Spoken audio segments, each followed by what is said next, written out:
Variable बनाने तो हमें आ गए कि वेरिएबल डिक्लेयर कैसे करते हैं। जैसे इस लाइन को लिख के कोई भी टाइप का वेरिएबल डिक्लेयर करना है वो लिखा पहले, फिर उसके बाद उसके नाम लिख दिया वेरिएबल। आई की जगह कुछ भी नाम लिख सकते हैं हम, ठीक है। अभी आगे आगे हल्के हल्के करके सब समझ आता है, करते रहना है बस, ठीक है। अभी क्या करना है हमें करना है इनपुट आउटपुट। इनपुट आउटपुट में भी वेरिएबल की ज़रूरत पड़ती है। इनपुट पहले नहीं पड़ती, वैसे दो तरीके के करा लूँगा मैं, चलो इनपुट और आउटपुट, ठीक है।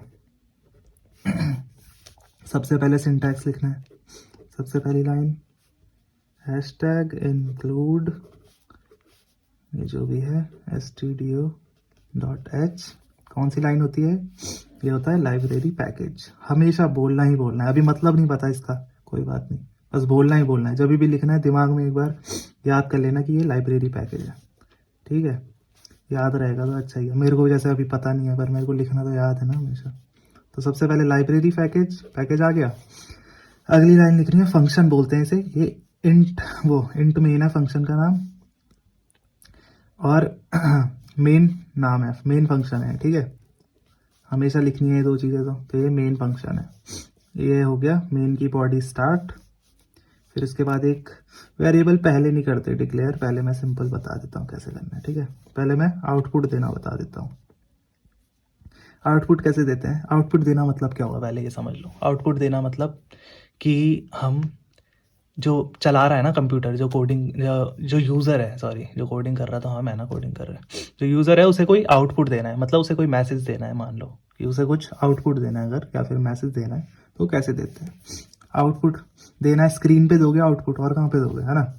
तो प्रिंट करना होता है आउटपुट को, तो लिखते हैं हम प्रिंट एफ।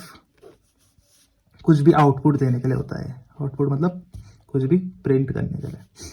कुछ भी प्रिंट करना है अगर स्क्रीन में, आउटपुट स्क्रीन में, तो क्या लिखना है? दो से ये लगा दिए ऊपर, ठीक है। फिर उसके बाद हेलो वर्ल्ड लिख देते हैं। यही होता है सबसे पहला प्रोग्राम, हेलो वर्ल्ड सेमीकोलोन। अब सेमीकोलोन खुद याद रखना। ज़्यादातर क्या होता है जिनमें, जैसे फंक्शन है ना, इसमें जिसमें ये आ गया ना ब्रैकेट, जैसे इंट के, इसके आगे नहीं लगेगा, इसके आगे नहीं लगेगा। जो ऐसी वाली लाइनें होती हैं जो एक ही उसमें ख़त्म हो जाती है, इनके आगे लगता है ज़्यादातर, ठीक है। याद हो जाएगा वैसे करते करते। हेलो वर्ल्ड के आगे सेमीकोलन लगाया, इन दोनों के अंदर जो भी प्रिंट करना है वो इन दोनों के अंदर रखना है, ठीक है। प्रिंट हेलो वर्ल्ड हो गया। फिर रिटर्न 0, ये लिखना ही लिखना है, 3 लाइनें पता है लिखनी है। ये रिटर्न स्टेटमेंट है, ठीक है, ये रिटर्न स्टेटमेंट है। 3 लाइनें तो हमेशा आएगी ये। तो ये आउटपुट स्क्रीन में बताऊँ क्या दिखाएगा? ये आउटपुट स्क्रीन मान लो इसे, ये आउटपुट दिखाएगा हेलो वर्ल्ड, बस इतना लिखा हुआ आएगा। बाकी जो पीछे कोडिंग करी थी ना इतने में, इन सब में कुछ भी आउटपुट नहीं आ रहा था अभी तक। आउटपुट सिर्फ तभी आता है जब कुछ प्रिंट करते हैं हम, या फिर मतलब ज़्यादातर प्रिंट ही में होता है हमेशा आउटपुट। तो इसमें कुछ चला है ये, मतलब हेलो वर्ल्ड, इसलिए थोड़ा बड़ा नहीं मानते कि अरे हेलो वर्ल्ड प्रिंट है, पहला प्रोग्राम है, तो इसीलिए बोलते हैं काम इसमें भी कुछ हो रहा था, पर इसमें कुछ दिख नहीं रहा था होते हुए, इसमें बस हो रहा था पीछे, पर इसमें दिखेगा हमें हेलो वर्ल्ड प्रिंट होते हुए। इसे कोड को कहीं ना कहीं लिखोगे तो ये प्रिंट होके आएगा, ठीक है। चलो, नहीं सॉरी, अभी ये तो आउटपुट ही आउटपुट आया, सिर्फ इनपुट तो हमने कुछ लिया ही नहीं। तो इनपुट क्या लेना है अब? इनपुट के लिए क्या करेंगे हम? वेरिएबल डिक्लेयर भी करना पड़ेगा, ठीक है। इनपुट लोगे किसमें? इनपुट मतलब क्या होता है? कोई चीज़ को सेव करना। इनपुट लेना मतलब कहीं ना कहीं तो सेव करोगे ना चीज़ को। क्या बोला था मैंने कि वेरिएबल में स्टोर होती हैं चीज़ें। तो इनपुट जो होगा, आएगा जो इनपुट, जो यूज़र इनपुट करेगा वो वेरिएबल में स्टोर होगा किसी। डब्बा तो ऐसे बना दिया मैंने। हैशटैग इंक्लूड, ये लिखना ही लिखना है, stdio.h, ठीक है। इंट मेन, क्या है? लाइब्रेरी पैकेज है, ये क्या है? मेन फंक्शन है, ठीक है। अब इनपुट लेना है, तो इनपुट जब लोगे तो कहीं ना कहीं स्टोर कराना ही कराना होता है इनपुट जब भी लोगे। तो इनपुट लेना है और स्टोर कराना है, तो स्टोर के लिए वेरिएबल ले लेते हैं हम एक इंटीजर टाइप का ही लेते हैं अभी, बाकी टाइप भी बताऊंगा मैं। अभी फ़िलहाल हम नंबर ही स्टोर करा रहे हैं, ठीक है। एक ले लेते हैं इंट आई, और बस एक इंट आई बहुत है, अभी ज़्यादा नहीं करते। इंट आई, और देखो इसके आगे भी सेमीकोलन है, ठीक है, इसके ब्रैकेट के अंदर ही है सब कुछ। इंट आई आ गया। फिर हम करेंगे वेरिएबल तो डिक्लेयर हो गया, वेरिएबल डिक्लेयर हो गया है, ठीक है। फिर उसके बाद क्या है, डिक्लेयर हो गया। अब क्या प्रिंट करते हैं, पहले आउटपुट बोलते हैं उसे कि भाई तुझे इनपुट करना है। उसे बोलोगे तो खुद से तो कोई डालता नहीं है, तो उसे बोलोगे पहले तुम कि एंटर अ नंबर इसके अंदर, ठीक है, एंटर अ नंबर। हमने यूज़र को बोला भाई नंबर डाल। फिर अब देखो ये इनपुट के लिए, ये आउटपुट के लिए होती है लाइन, ये आउटपुट करने के लिए होती है। आउटपुट स्क्रीन में एंटर अ नंबर दिखाएगा। फिर अब इनपुट लेना, वो डालेगा अब नंबर, हमने लिख दिया, उसे लिखा हुआ आएगा एंटर अ नंबर। जैसे ही ऊपर से नीचे को चलता है कंट्रोल, जैसे कि जब कोड दिखता है ना, जो कंप्यूटर होता है वो कोड कैसे देखता है, ऊपर से देखते हुए, मेन से देखते हुए आता है।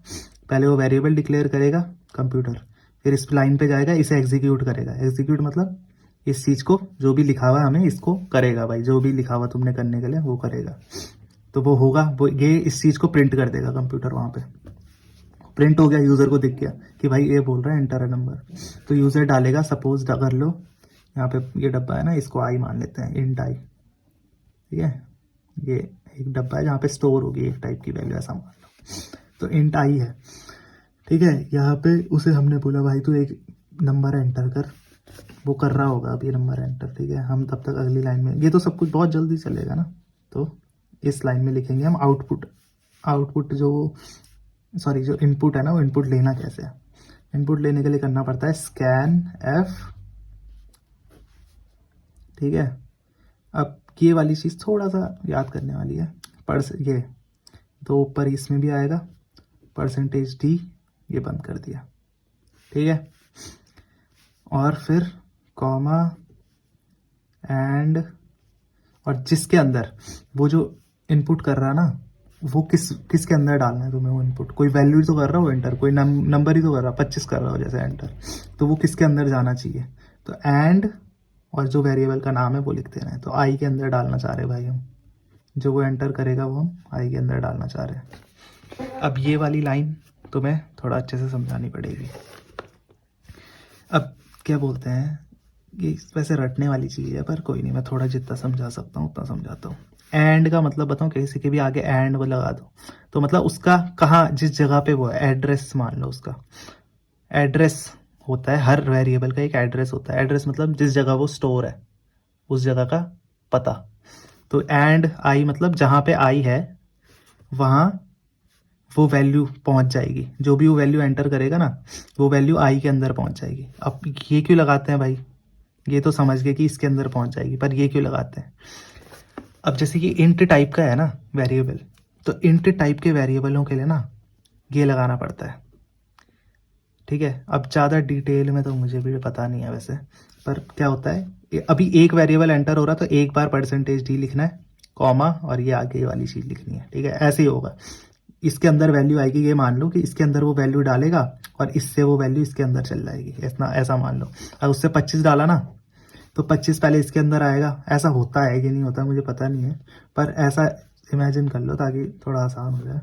25 इसके अंदर आएगा, फिर वो इससे इसके अंदर चल जाएगा आई के अंदर, तो आई के अंदर आ गया 25, ठीक है। बस इतना, इस लाइन को ऐसे ही लिखते हैं, स्कैन एफ।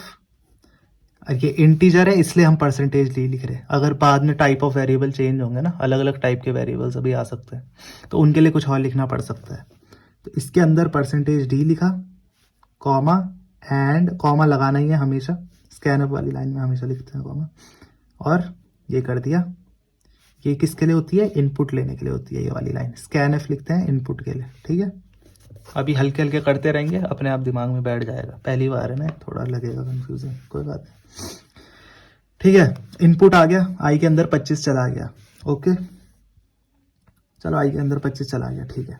अब देखो आई के अंदर 25 चला गया, इसको ऐसे थोड़ा सा बढ़ा दें, चलो थोड़ा भी नहीं बढ़ाते, बस आई के अंदर 25 डाल दिया हमने यूज़र से इनपुट लेके, हमने खुद नहीं डाला। जैसे हमने पिछली बार क्या करा था, आई इज इक्वल टू 0 करके आई के अंदर 25 डाला था ना, इस बार हमने क्या करा, यूज़र को बोला तू कुछ भी डाल, और हम वो आई के अंदर डाल दिया हमने, ठीक है। उसने जो भी डाला वो पहले परसेंटेज जी से होते हुए आई के अंदर घुस गया।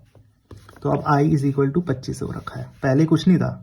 फिर यूज़र को बोला हमने एंटर नंबर, उसने 25 डाल दिया, ये लाइन लिख के 25 चला गया उसके अंदर।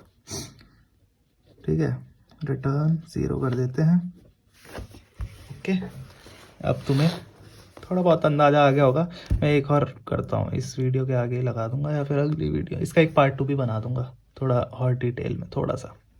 ठीक है, इस वाले उसमें क्या करा, समरी बता देता हूँ।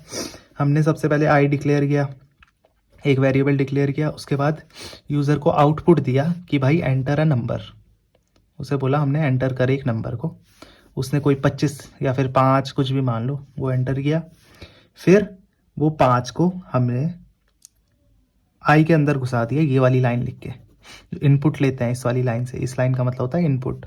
ये इनपुट लिया हमने उससे और वो आई के अंदर डाल दिया। ठीक है, आई के अंदर चला गया 25 या फिर जो भी उसने यूज़र ने डाला वो वैल्यू। बस इतना हुआ इस कोड में।